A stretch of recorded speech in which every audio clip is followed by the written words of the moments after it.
안녕하세요. 안녕하세요. 어, 잘 지내시나요? 어, 참 바쁜 하루를 보냈습니다.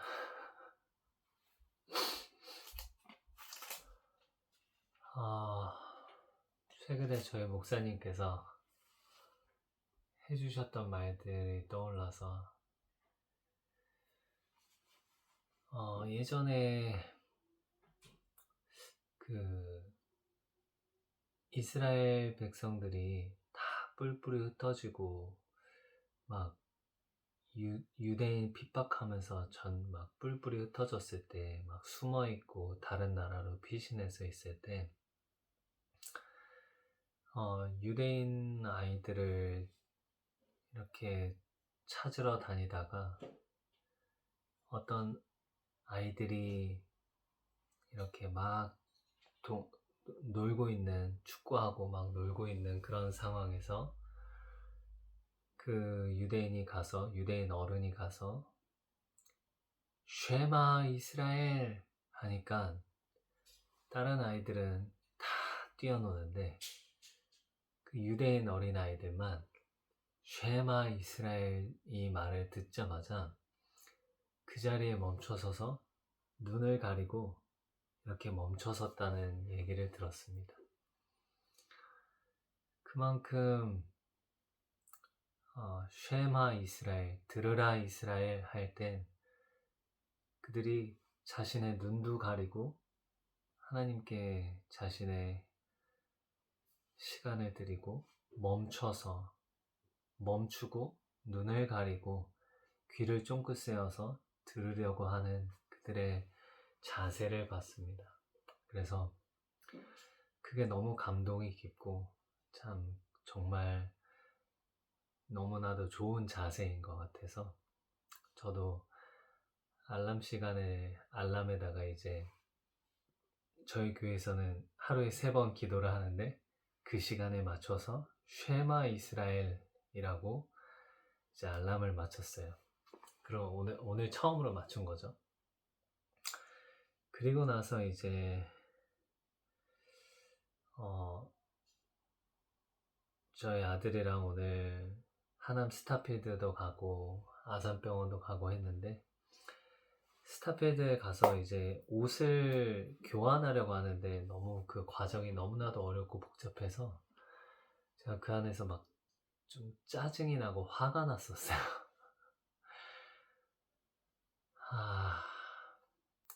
오늘 새벽에 읽은 말씀은 부지 중에 나그네를 대접해서 천사를 대접한 아브라함, 하나님을 대접한 아브라함을 묵상했었는데 잘 안 되더라고요. 대접은커녕 존중도 잘 안 되더라고요. 그래서 저 스스로도 너무 속상하고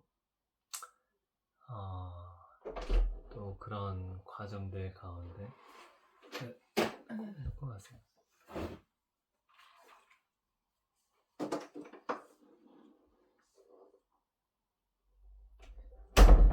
그리고 그렇게 또 진행되는 과정 가운데 너무 답답한 일 때문에 막 짜증이 났었거든요. 화가 나고.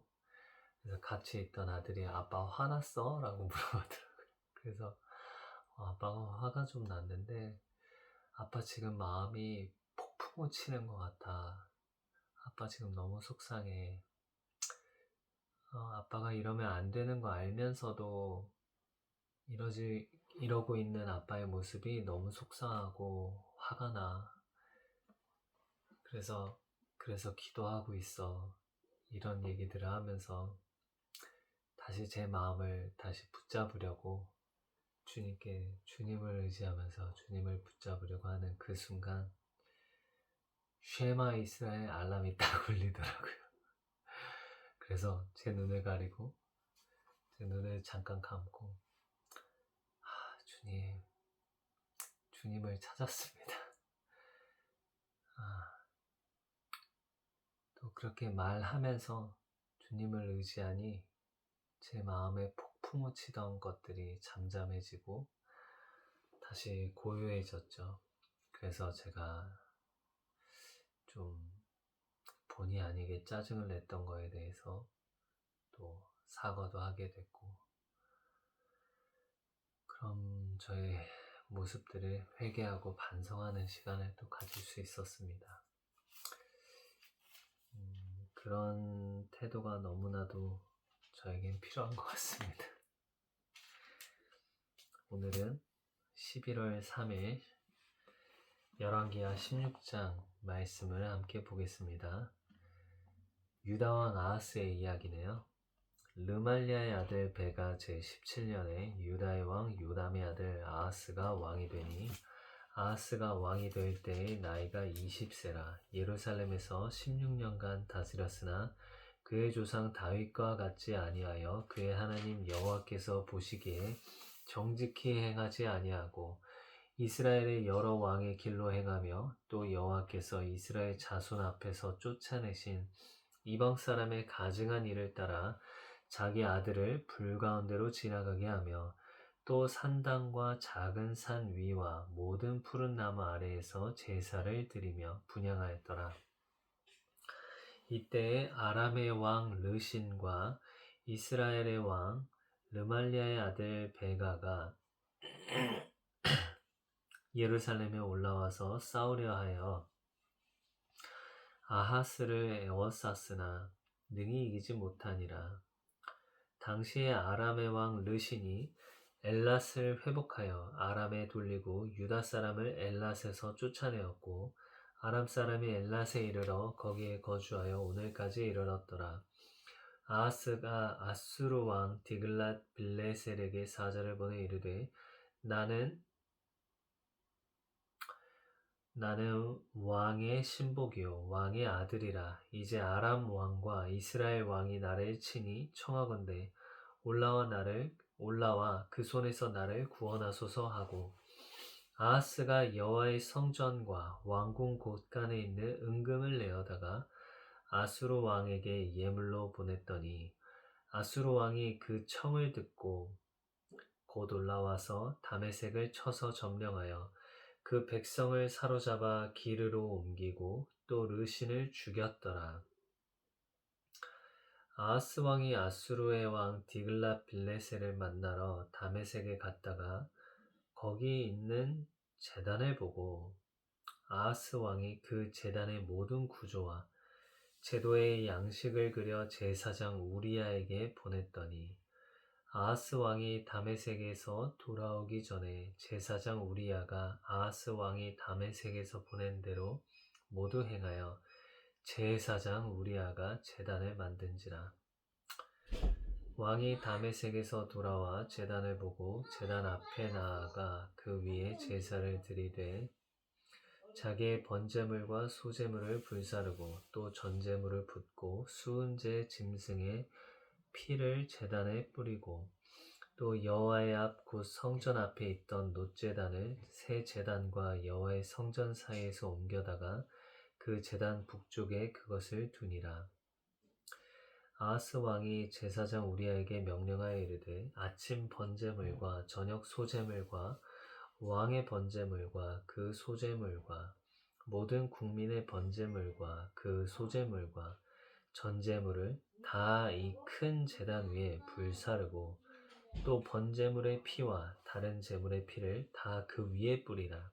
오직 놋제단은 내가 주께 여쭐 일에만 쓰게 하라 하매, 제사장 우리야가 아하스 왕의 모든 명령대로 행하였더라. 아하스 왕이 물두멍 받침의 옆판을 떼내고 물두멍을 그 자리에서 옮기고, 또 놋바다를 놋소 위에서 내려다가 돌판 위에 그것을 두며, 또 안식일에 쓰기 위하여 성전에 건축한 낭실과 왕이 밖에서 들어가는 낭실을 아수르 왕을 두려워하여 여호와의 성전에 옮겨 세웠더라. 아하스가 행한 그 남은 사적은 유다왕 역대지략에 기록되지 아니하였느냐. 아하스가 그의 조상들과 함께 자매 다윗성에 그 열조와 함께 장사되고 그의 아들 히스기야가 대신하여 왕이 되니라.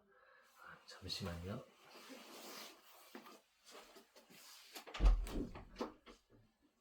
어머니 그 반찬할 거리 전부 다 바깥에 냉장고에 넣었다고 했는데. 바깥에 넣었어? 네. 어디가 지금 생일이 없어.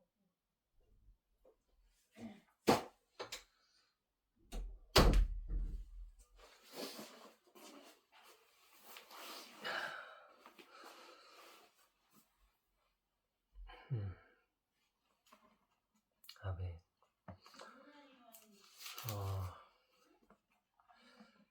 아하스 왕은 되게 아주 큰 일을 저질렀네요. 자기 마음대로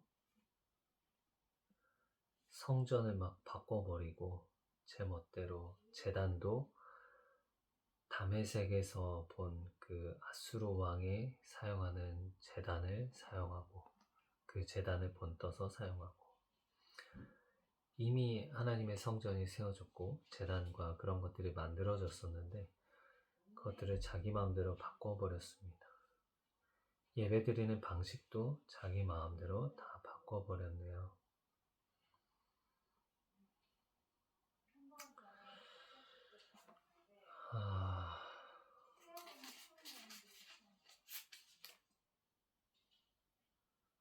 제가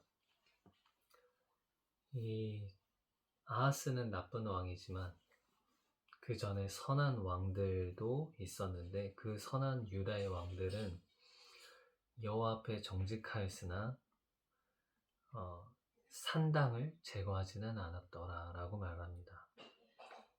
그러니까 이 산당을 대체 제거하지 않은 게 왜 문제가 되냐면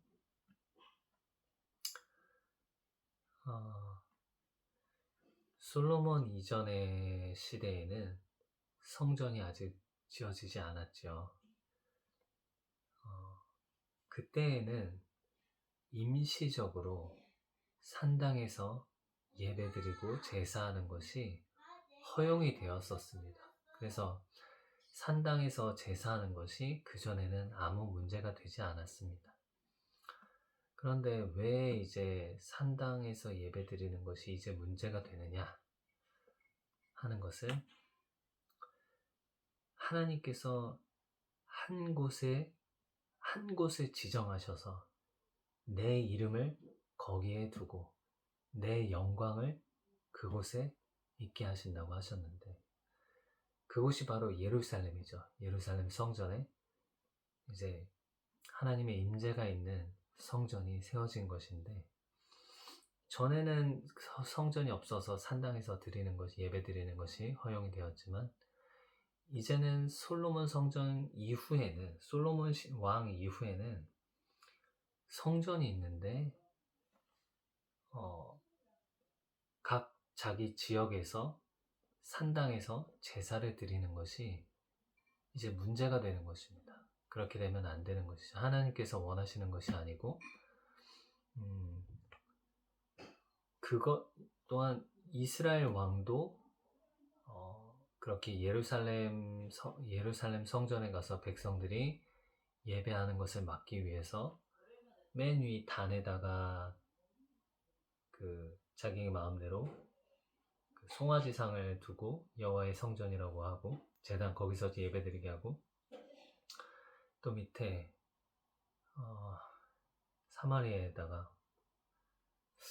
아무튼 밑에다가 또 단과 맨 밑에 사마리아였던 것 같은데 사마리아에다가 또 그 제단을 설치해서 가지 못하게 밑에 유다로 하나님의 이름이 있고 영광이 있는 예루살렘 성전으로 가지 못하도록 막은 것입니다.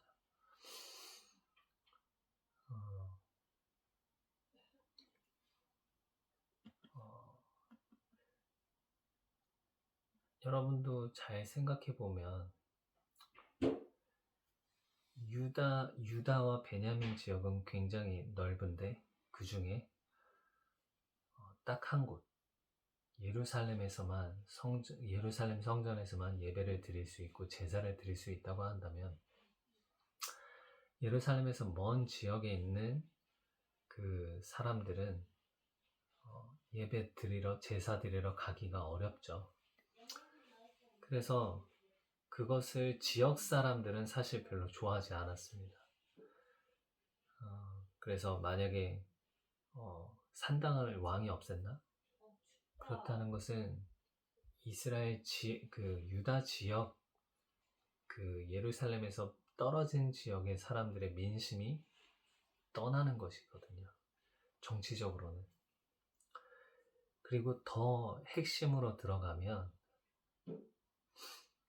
성전은 제사장이 있죠. 성전에는 제사장들이 있어서 제사장들이 율법에 기록된 대로, 말씀에 기록된 대로 제사를 합니다. 그래서 양에게 또는 그런 제사물에게 손을 얹어서 죄 전가를 하고 그 제물을 죽이죠. 그런데 그렇게 해서 속죄가 일어납니다. 속죄함이 있는 거죠. 속죄함이 있는 제사, 속죄함이 있는 예배가 되는데 개인이 그냥 지역에서 드리는 산당에서 드리는 예배는 그냥 아무나 할 수 있기 때문에 변질될 수도 있고 그 의미가 퇴색될 수도 있고 또 산당이 원래 우상 숭배 드렸던 가나안 시대에 우상 숭배를 했었던 장소이기 때문에 얼마든지 여호와의 이름을 부르며 우상 숭배할 수도 있는 거고 제일 중요한 건 죄사함이 없는 겁니다. 제사장을 통해서 그 예배 그 제사의 순서를 통해서 제물을 가져온 사람이 그 제물에 안수해서 죄를 전가하고 하는 이런 과정들이 없는 거죠. 그리고 하나님의 임재도 없고 하나님께서 그래서 산당 예배를 미워하시고 싫어하신 것입니다.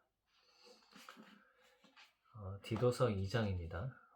오직 너는 바른 교훈에 합당한 것을 말하여 늙은 남자로는 절제하며 경건하며 신중하며 믿음과 사랑과 인내함에 온전하게 하고 늙은 여자로는 이와 같이 행실이 거룩하며 모함하지 말며 많은 술에 종이 되지 아니하며 선한 것을 가르치는 자들이 되고 그들로 젊은 여자들을 교훈하되 그 남편과 자녀를 사랑하며 신중하며 순전하며 집안일을 하며 선하며 자기 남편에게 복종하게 하라.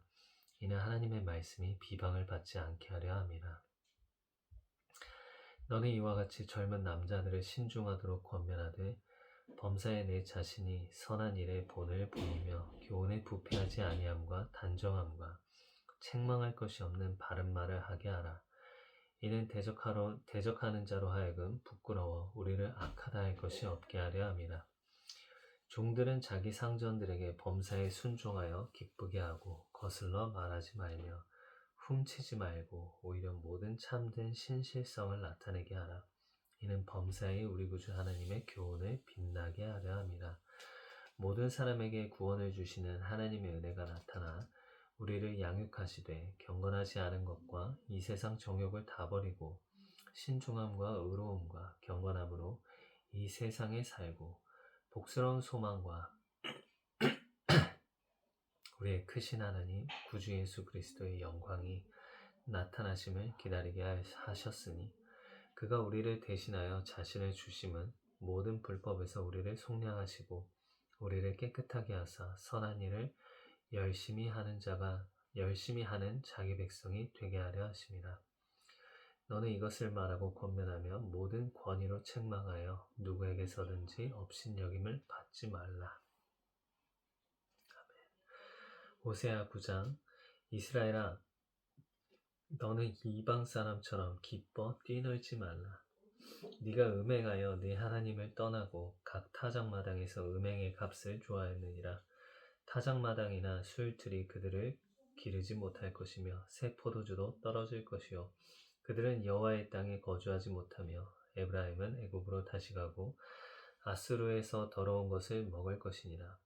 그들은 여호와께 포도주를 부어 드리지 못하며 여호와께서 기뻐하시는 바도 되지 못할 것이라. 그들의 재물은 애곡하는 자의 떡과 같아서 그것을 먹는 자는 더러워지나니 그들의 떡은 자기의 먹기에만 소용될 뿐이라. 여호와의 집에 드릴 것이 아님이니라. 너희는 명절날과 여호와의 절기 날에 무엇을 하겠느냐? 보라, 그들이 멸망을 피하여 갈지라도 애굽은 그들을 모으고 노은 그들을 장사하리니 그들의 은은 귀한 것이나 찔레가 덮을 것이요 그들의 장막 안에는 가시덩굴이 퍼지리라. 형벌의 날이 이르렀고 보응의 날이 온 것을 이스라엘이 알지라. 선지자가 어리석었고 신에 감동하는 자가 미쳤나니 이는 내 죄악이 많고 내 원함이 크민이라. 에브라임은 나의 하나님과 함께 한 파수꾼이며 선지자는 모든 길에 친 새 잡는 자의 그물과 같고 그의 하나님의 전에는 원한이 있도다. 그들은 기브아의 시대와 같이 심히 부패한지라. 여호와께서 그 악을 기억하시고 그 죄를 벌하시리라. 옛적에 내가 이스라엘을 만나기를 광야에서 포도를 만남같이 하였으며 너희 조상들을 보기를 무화과 나무에서 처음 맺힌 첫 열매를 봄같이 하였거늘 그들이 바알부올에 가서 부끄러운 우상에게 몸을 들임으로 저희가 사랑하는 우상같이 가증하여졌도다. 에브라임의 영광이 새같이 날아가리니 해산하는 것이나 아이베는 것이나 임신하는 것이 없으리라. 혹 그들이 자식을 기를지라도 내가 그 자식을 없이하여 한 사람도 남기지 아니할 것이라. 내가 그들을 떠나는 때에는 그들에게 화가 미치리로다. 내가 보건대 에브라임은 아름다운 곳에 심긴 두로와 같으나 그 자식들을 살인하는 자에게로 끌어내리로다. 여호와여 그들에게 주소서. 무엇을 주시라 하나이까? 아이베지 못하는 태와 젖없는 유방을 주시옵소서. 그들의 모든 악이 길갈에 있으므로 내가 거기에서 그들을 미워하였노라. 그들의 행위가 악함으로 내 집에서 그들을 쫓아내고 다시는 사랑하지 아니하리라. 그들의 지도자들은 다 반역한 자니라. 에브라임은 매를 맞아 그 뿌리가 말라 열매를 맺지 못하나니 비록 아이를 낳을지라도 내가 그를 사랑하는 태의 열매를 주기리라. 그들이 듣지 아니하므로 내 하나님이 그들을 버리시리니 그들이 여러 나라 가운데 떠도는 자가 되리라. 아멘. 시편 126편부터 128편까지 읽겠습니다. 여호와께서 시온의 포로를 돌려보내실 때 우리는 꿈꾸는 것 같았도다. 그때 우리 입에는 웃음이 가득하고 우리 혀에는 찬양이 찼었도다. 그때 문 나라 가운데서 말하기를 여호와께서 그들을 위하여 큰 일을 행하셨다 하였도다. 여호와께서 우리를 위하여 큰 일을 행하셨으니 우리는 기쁘도다. 여호와여 우리의 포로를 남방 시내들 같이 돌려보내소서. 눈물을 흘리며 씨를 뿌리는 자는 기쁨으로 거두리로다. 울며 씨를 뿌리러 나가는 자는 반드시 기쁨으로 그 곡식단을 가지고 돌아오리로다. 여호와께서 집을 세우지 아니하시면 세우는 자의 수고가 헛되며 여호와께서 성을 지키지 아니하시면 파수꾼의 깨어있음이 헛되도다. 너희가 일찍이 일어나고 늦게 누우며 수고의 떡을 먹으며 헛되도다. 그러므로 여호와께서 그를 사랑하시는 자에게는 잠을 주시는도다. 보라, 자식들은 여호와의 기업이요 태의 열매는 그의 상급이로다. 젊은 자의 자식은 장사의 수중의 화살 같으니 이것이 그의 화살통에 가득한 자는 복되도다. 그들이 성문에서 그들의 원수와 담판할 때 수치를 당하지 아니하리로다. 여호와를 경외하며 그의 길을 걷는 자마다 복이 있도다. 내가 내 손이 수고한 대로 먹을 것이라. 네가 복되고 형통하리로다. 내 집 안방에 있는 내 아내는 결실한 포도나무 같으며 내 식탁에 둘러앉은 자식들은 어린 감람나무 같으리로다. 여호와를 경외하는 자는 이같이 복을 얻으리로다. 여호와께서 시온에서 내게 복을 주실지어다. 너는 평생에 예루살렘의 번영을 보며 내 자식의 자식을 볼지어다. 이스라엘에게 평강이 있을지로다. 아멘. 여호와를 경외하면 복이 있는데 그 복은 아내는 결실한 포도나무 같고 식탁에 둘러앉은 자식들은 어린 감람나무 같으리로다.